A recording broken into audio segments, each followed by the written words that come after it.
Company हीच ती company ज्याचं VSR म्हणजे अजितदादांच्या घटनेमध्ये जी कंपनी इन्व्हॉल्ड आहे त्या कंपनीचं आणि या नवयुगा कंपनीचं कुठेतरी संबंध आहेत। हा जो प्रकल्प आहे मिसिल लिंकचा हा सुद्धा नवयुगा कंपनीला दिला गेला।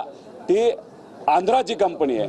तिथे असणारे जे मुख्यमंत्री आहेत आणि जे देशामध्ये असणारे जे एव्हिएशन मंत्री आहेत त्यांचं सुद्धा या कंपनीचं लेणं घेणं आहे।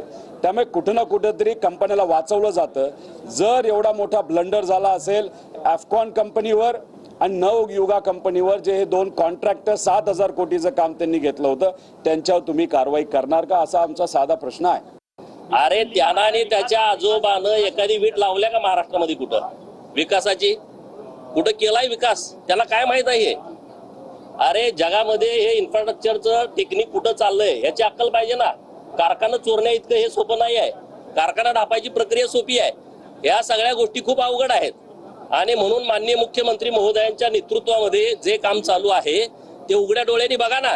तुमच्या आजोबाच्या काळामध्ये अमृताजन जे पूल आहे लोणावळ्या जवळचं बोरघाट आहे, अरे किती लोक मेली दरडी पडून, किती लोकांचा मृत्यू झाला। 2-2 दिवस गाड्या तिथं अडकायच्या। Bureau report HN network.